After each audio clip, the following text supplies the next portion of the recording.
Welcome to Life Esteem, a program committed to delivering information that's important to you and your community.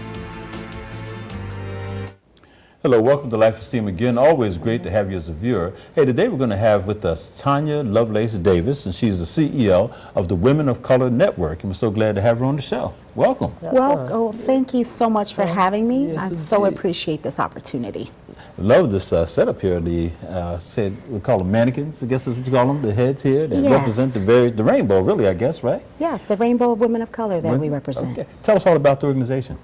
Yes, so the Women of Color Network is a national technical assistance and training organization that really represents the voices of women of color and their leadership, working to end violence against all women by providing a platform for those voices. Okay. And we have been in existence since 1997.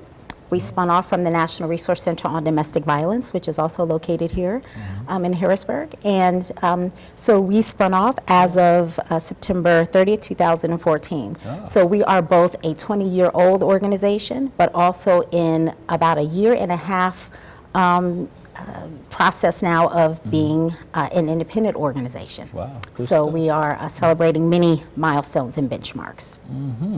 You know, one of the things I know, you've had a couple of group meetings here, okay, Yes, for women yes. to give a better clarity as to how you want to move forward, the direction. So talk about that. Absolutely. Yes, and so a part of our spinoff, the process has been for us to really consider ways that we can be more accessible and really have and really lay roots and have strong local connections.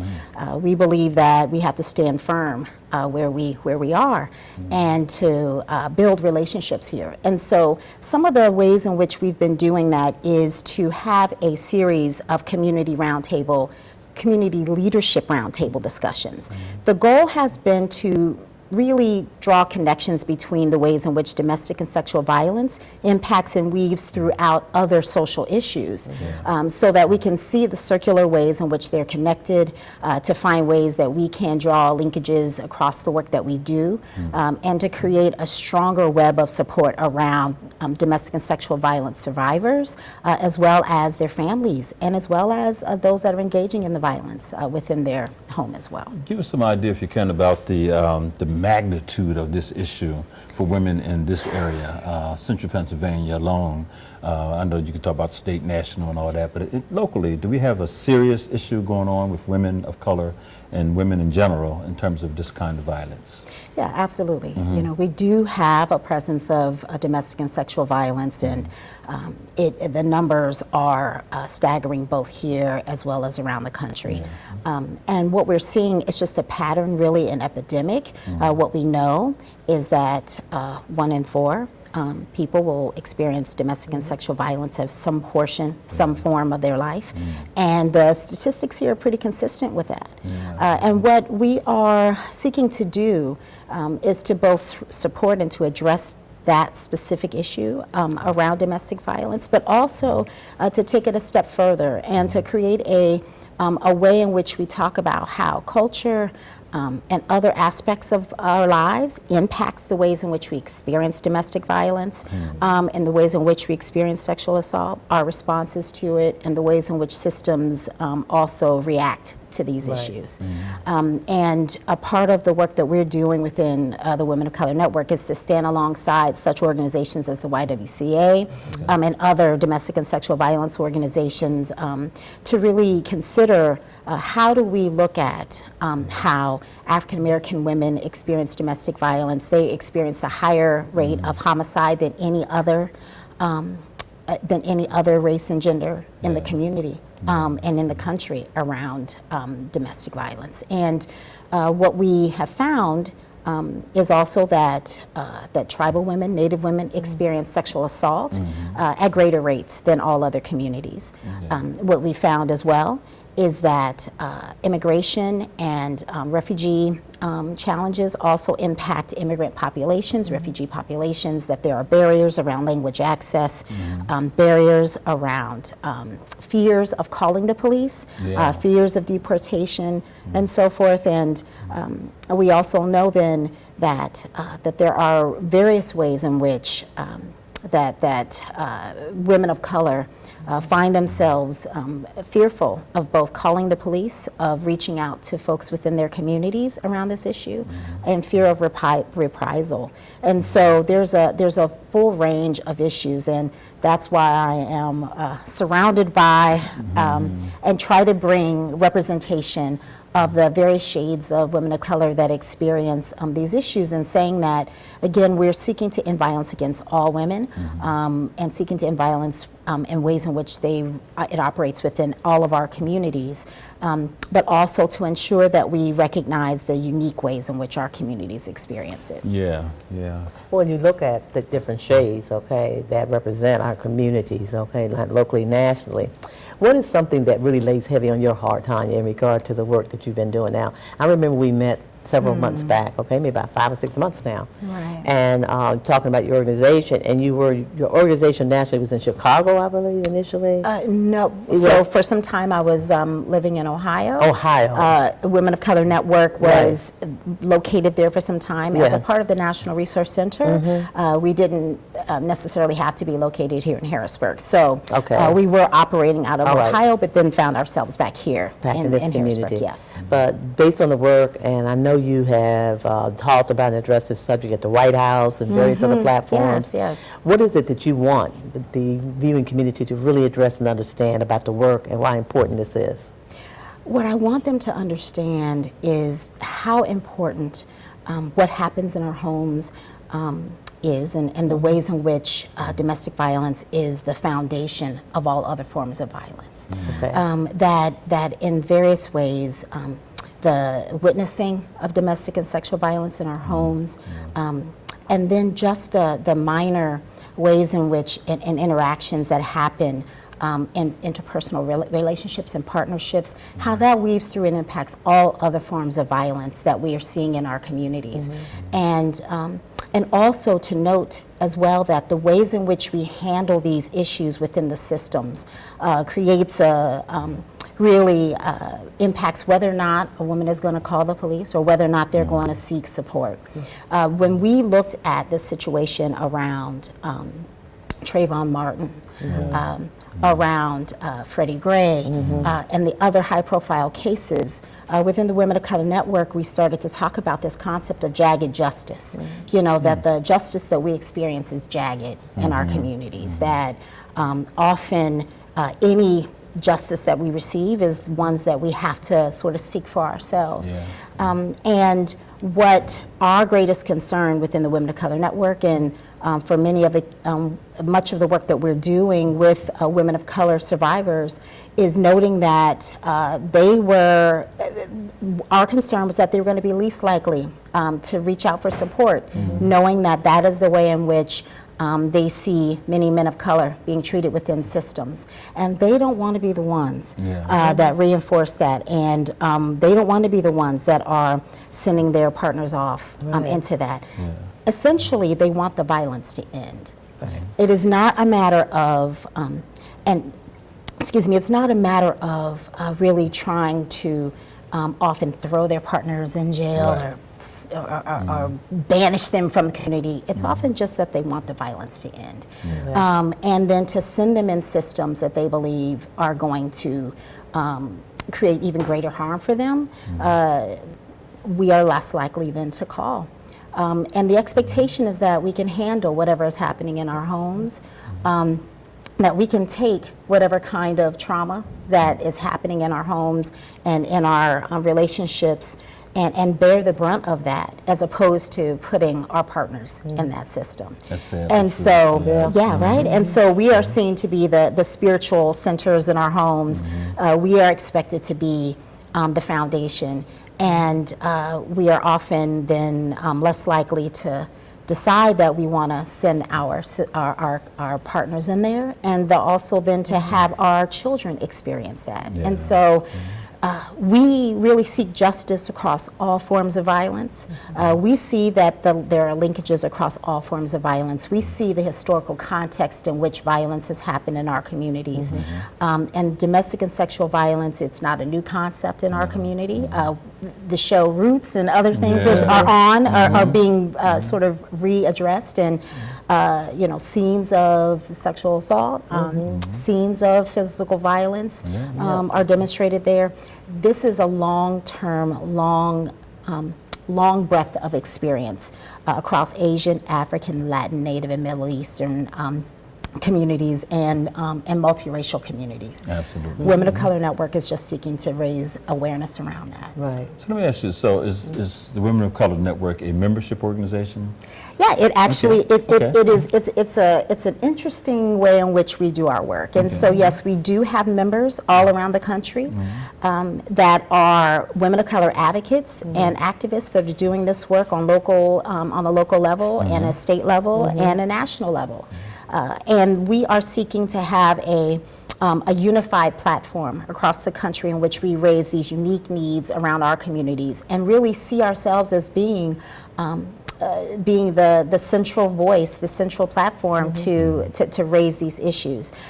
We also have constituents, people who are not necessarily members, but people who've come to our community roundtable. And so Ms. Pat, in my mind, is a part of Women of Color Network. It's like as soon as you step into our space, you become a part of it.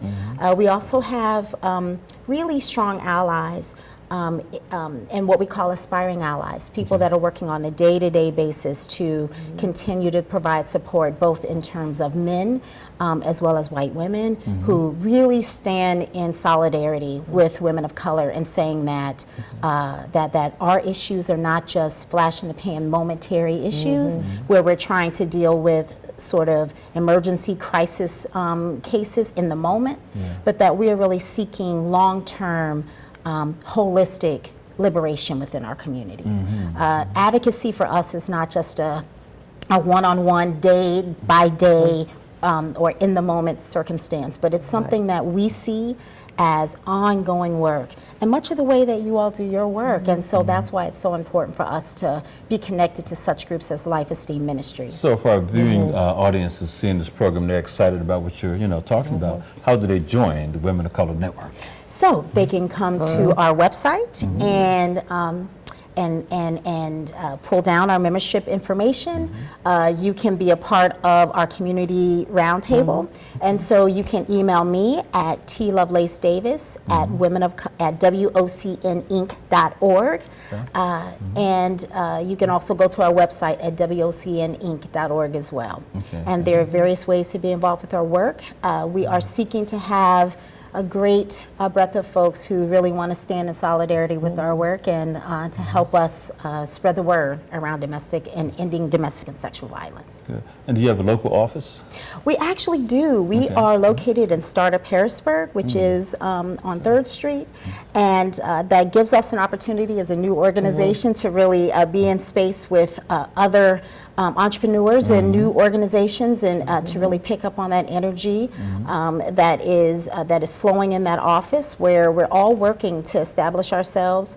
So we are located here, but then we have staff all over the country. We have staff in Wisconsin, and North Carolina, and Virginia, and New York. And so we are located all around the country. We are a staff of 6 and growing. And we have consultants all over the country. And I'm joined here by one of my consultants, Shashan Dial Snowden, and then other consultants that really help to drive the training that we do around anti-oppression, structural racism, internalized responses to oppression, and other ways and other sort of social issues that really overlay with domestic and sexual violence. Shashan, come over for a minute. Just I want you to get some FaceTime over here, because we all know Shashan Dow, and this is the voice. The voice. No, come on into the middle right here. Yeah, So they can come on see you. here. There you go. This is Shashan Dow Snowden. And Shashan, I want to thank you for the work that you're doing, and I know Shashan's been on it. I've seen her in so many different things. At the YWCA, I know you've done a lot of work there as well. and everything. So, thank you for just being who you are and how you are. Yeah, Shashawn, why don't you share a little bit about why it is that you have joined and are helping us with Women of Color Network? No problem. Well, I just believe that the work that the Women of Color Network, Inc. is doing is phenomenal. I like the education around the people of color piece. For a lot of people, they think people of color, they automatically think African American, but that's not totally inclusive. So it's African American, Latino, Hispanic, Asian Americans, Pacific Islander, of course our Native Indigenous folks, and biracial and multiracial. And each one of those populations has very specific life experiences, cultural traditions, and so I like the fact that we are serving all women, we'll never turn anyone away, that we are working hard to eliminate domestic violence and sexual assault, but we're also understanding that there is a cultural piece that comes with this, that sometimes if we don't feel safe, then we can't even begin our healing process. That's right. And that safety can just be seeing people who look like us, it could be the music or the food that could be at a meeting, it could be a opening prayer that may not be somewhere else. So I just like that, and I love that for Women of Color Network, Inc., it's all the way in the structure. So Absolutely. the leadership is women of color, the consultants are women of color, and that is really rare as someone who's about in her 15th or 16th year of being a professional, and the healing that happens there. So it's just phenomenal. Absolutely. Fantastic. As we talked about, Ms. Pat and Shashawn in our last meeting, that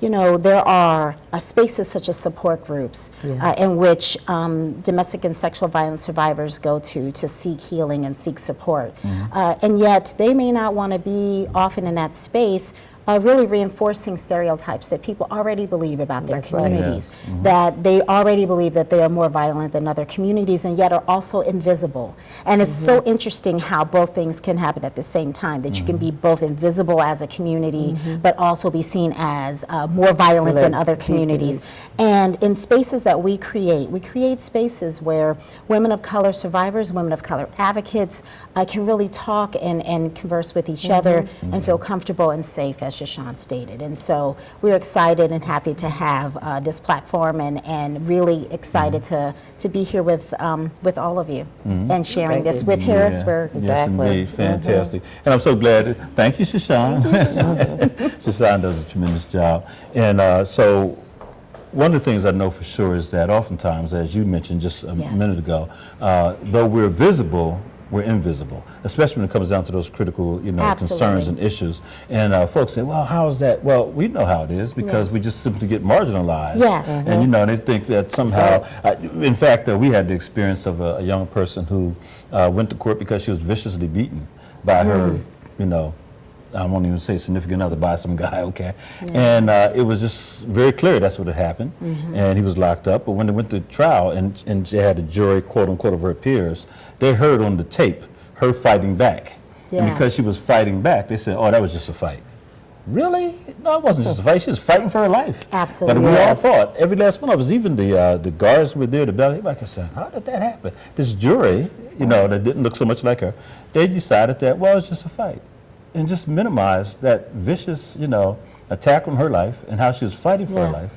And this guy's now walking around and it's like, okay, that's how it goes, huh? And that's so wrong. But it's so wrong, and yet that right there is probably one of the core issues that we experience in terms of helping people to see that we as women of color also can be victimized.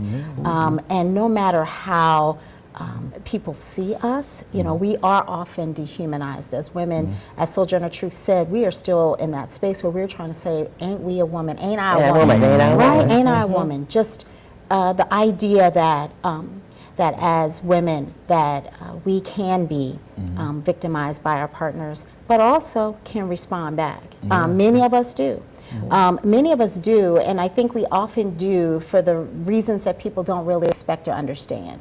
Many of us are very dedicated and traditional in our relationships. There might be some people may disagree with that, but I think that many of us stand by our partners. We have been told, particularly for those of us that are in heterosexual relationships, have been told that you stand by your man, that you support your man. But in the concept of doing that, we also are going to do what it takes to survive and stay in that relationship, and often that may mean defense, self-defense, and fighting back. And and that is often the reason why our homicide rates are higher, because we may stay longer, because we may fight back longer, because when we call the police, we are not seen as victims, we're not getting the full support that we need, because we are not heard.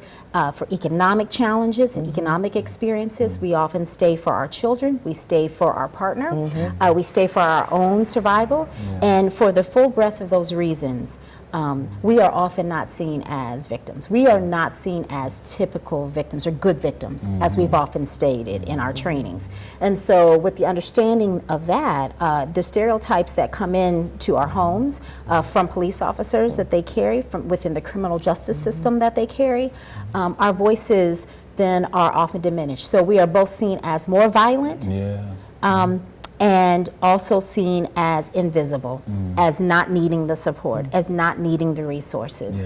And because the resources reach us less and less, our homicide rates are higher. And the cycle continues. So so Women of Color Network, our goal is really to try to say, that we as women, our voices matter, our experiences matter, the violence that we may experience in our homes matter, and whether we choose to leave or stay in those relationships, which is often as well another reason why we are not heard at the same rate, because some of us may choose to stay. And that full breadth of experience, we should be seen and accepted for all of who we are. You mentioned the word trainings. So obviously the Women of Color Network offers trainings. Yes. So talk about that a little bit, and how can organizations or community groups access your trainings? Yes. And so we are a national training and technical assistance provider organization. And so here locally, a person would just need to reach out to us to request training. And the kind of training that we do is everything from just Domestic Violence 101 to then also the overlay of how culture, how race, class, sex, gender, and so forth impact domestic and sexual violence. We also look at organizational structures and the ways in which women of color leadership and the leadership of marginalized communities can be central to that work. We have a number of ways that we can support programs and to help them think of ways to better reach domestic and sexual violence survivors, no matter what field they're in. That's right. So that's from corporate to social justice organizations to government agencies. We do that work all across the board. And so we would just need to be reached out to, and we can go from there. And the trainings are, can it be half a day, full day? How do you we do everything from webinars to face-to-face half-day trainings to joining and being a part of a staff meeting to the full range of trainings. We are also federally funded and receive quite a bit of support from the Department of Health and Human Services, Office on Violence Against Women, office as well in the Department of Justice. And so we have those supports, but we also are looking to support corporate sponsors as well, and finding ways to really share this story no matter where we are. I have a theory that churches should be places where information like this is disseminated. We should do all that we do in terms of worship or study, but we should also know this kind of information, because the people who sit within our pews, if you will, they need to know, and we need to know how to help them, and vice versa. So I would hope that churches will open the doors up to the great Women of Color Network and bring this kind of information into your church, so we can begin to address these very serious systemic issues within the family. Absolutely. As a survivor, who brings my voice and my experience also to my faith experience. I have done presentations at my church and at Baptist Fellowship Church. Yes, Baptist. Shout out to Pastor Palmore and Mrs. Palmore, who's also been a part of our community leadership roundtable. But we, Women of Color Network, are also, we have quite a few faith-based women in our organization, which is another factor and another challenge. With the ways in which women of color have been often raised up in faith-based experiences, even if we don't take on those faith traditions ourselves in our adult lives or in our teen lives and so forth, but we still are impacted by those messages. And so the feeling that, or the pressures that there are to keep those experiences in our home, that we are to submit to our partners without recognizing that our partners are also to submit to us and that there should be a mutual experience.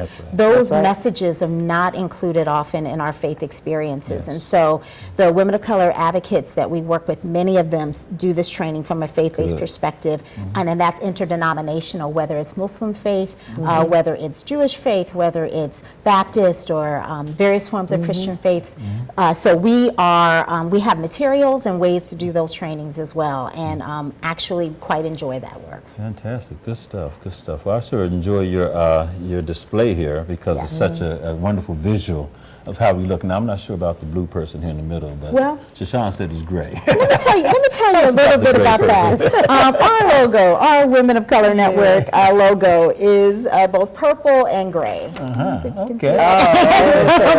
And so our central woman there is representative of the Women of Color Network. She is wearing the silver, but she's also wearing the purple lipstick and connected to the purple, which is color that is often associated with domestic violence specifically, but also is our liberatory color of royalty and a color of strength for women of color. But also I want to draw attention to the concept of her lips. We are going to soon be launching a online fundraiser and a local fundraising opportunity, which is going to be called our Blue Lips campaign. And what this came from was just a group of us, of our staff and consultants and board that were at our strategic planning meeting earlier in the year, and we were putting on our blue lips and got a lot of attention from folks at the hotel. And simultaneously, we were able to both share this fun, our playfulness, and to engage in and encourage folks to participate in that, but also to draw attention to domestic and sexual violence and to say that we can come at this from a number of different ways, that we can participate with playfulness, that we can donate with confidence, and that we can share the healing. And that is the platform that we're going to be engaging in this summer. And so for June 3rd on the Berg, as well as July 3rd on the Berg, we're encouraging you to come to Startup. We will also be sharing more information about the updated materials that we'll be distributing about blue lips. We're going to be asking people to put on their blue lip and to participate. Well, sorry, but we've run out of time, but this has been a wonderful. It has been most thank wonderful. You so much for coming on and telling us all about the Women of Color Network. And I hope that you will support this fantastic organization, all the work that it's doing. God knows we need the work that they're doing in our communities, and we know that you're up to the task. So please support Ft.Tonya Lovelace-Davis and the wonderful people of Women of Color Network, and you will support your community and your family. Thank you so much for watching Life Esteem. We're going to see you next time here on Life Esteem. Goodbye. Great job.